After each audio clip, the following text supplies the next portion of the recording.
bien vimos en los últimos videos, el hijo de la revolución, Napoleón, se empecinó en distribuir el virus de la revolución en la Europa aristocrática y tradicional. En 1815, luego de caer en Waterloo, Metternich, el que más de uno considera el último europeo, vio con claridad qué es lo que ocurría y veía que esta cuestión del nacionalismo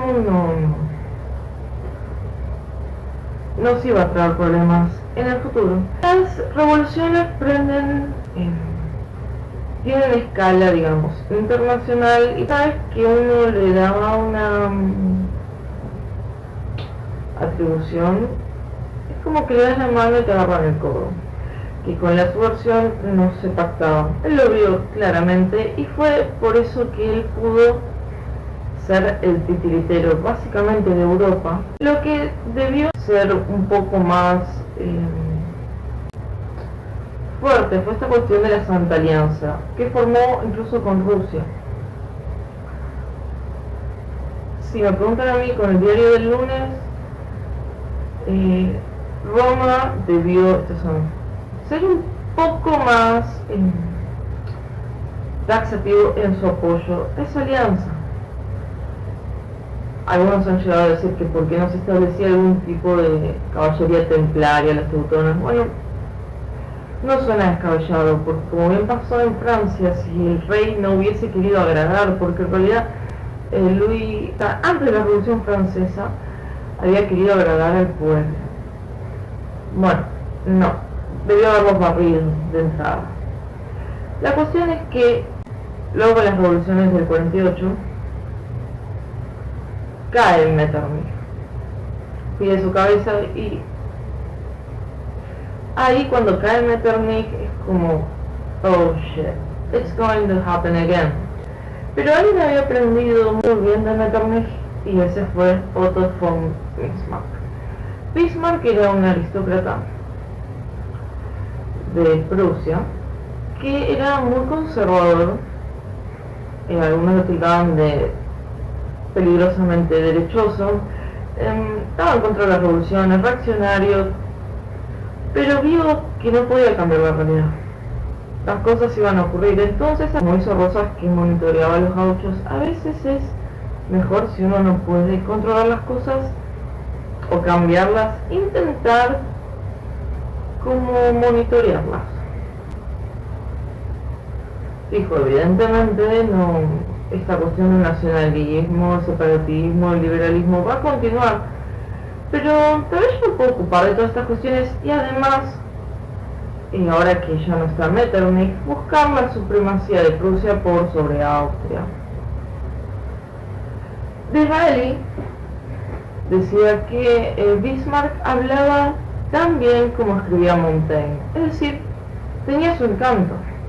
Si a mí me preguntan, era el típico personaje que se nota a leguas rasgos psicopáticos. ¿Por qué? Porque él no involucraba lo que sus convicciones, y a pesar de, que mentía demasiado, todas esas tácticas psicopáticas, fue el que logró mantener la estructura de las instituciones conservadoras, usando las fuerzas nacionalistas a su favor, y que logró la unificación de Alemania, porque no sé si saben, pero Alemania no existía como tal.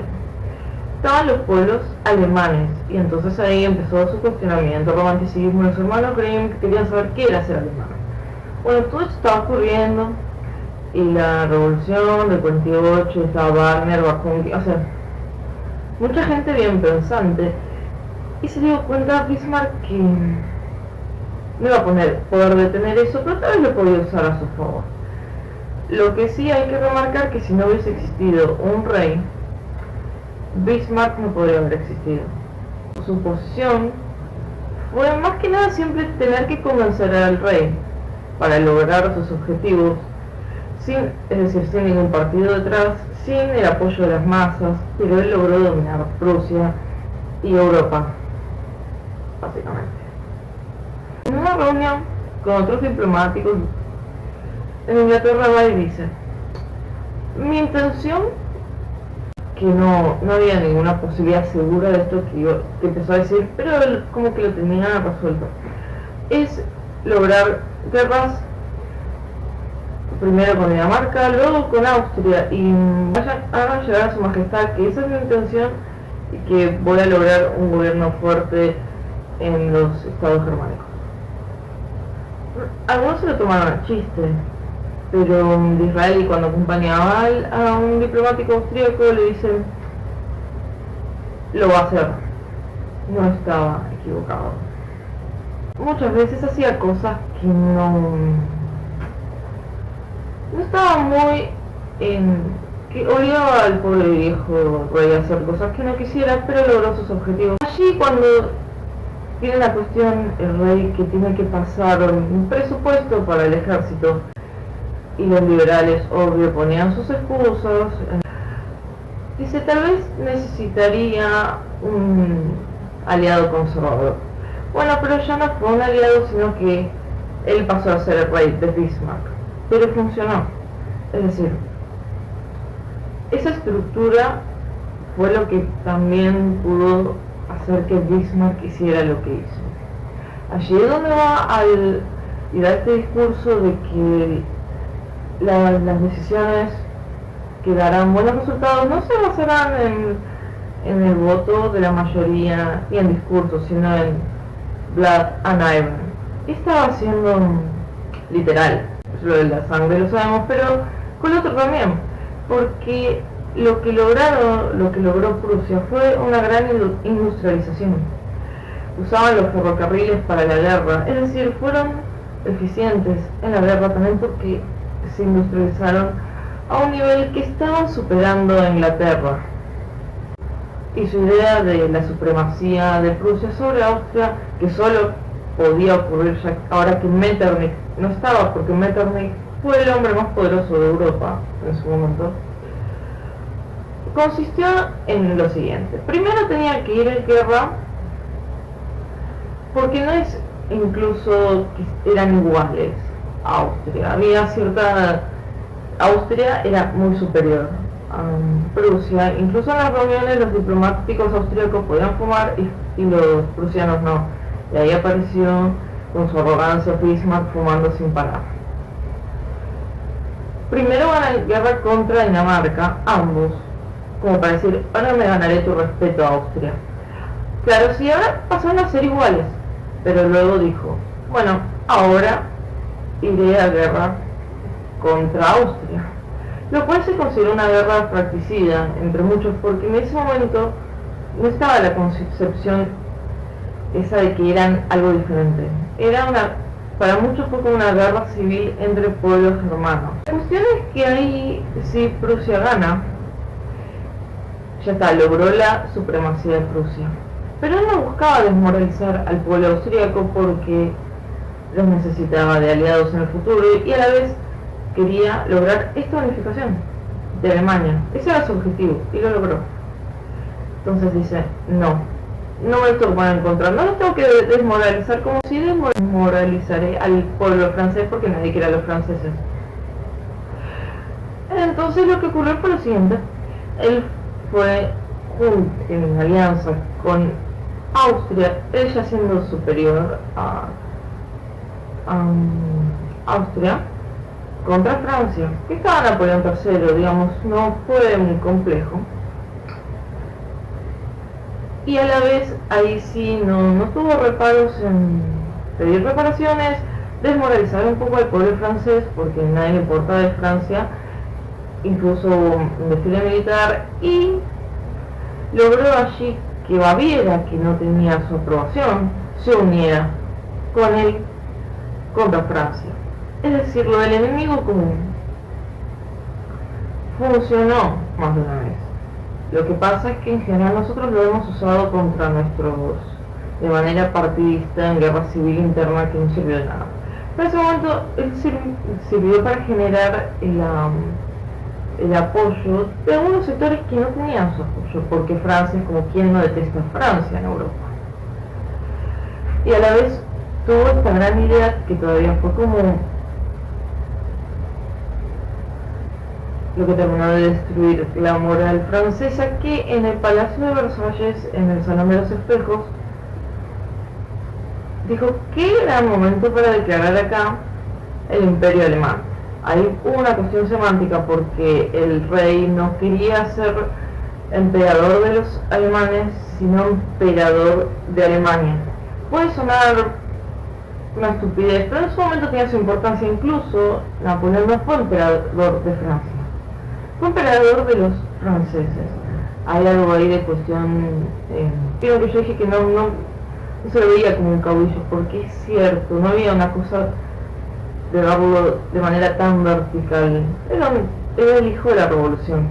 Entonces estaba esta cuestión de que aparte el rey era como, ay, ahora en qué me metió, qué tengo que hacer. Y entonces agarra y dice Kaiser. Bueno, si en Versalles, si hubiese reaccionado mal el rey, digamos que se terminaba allí todo el éxito de Bismarck. Pero no, bueno, aceptó el nombre Kaiser y se formó lo que se dice el Segundo Reich y logró la unificación de Alemania. ¿Qué es lo que ocurre luego de allí?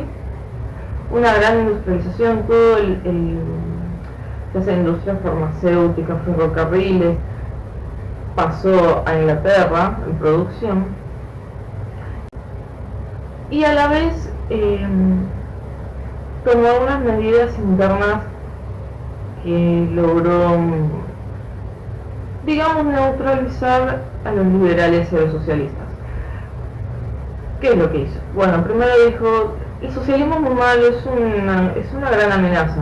Entonces tuve una gran idea.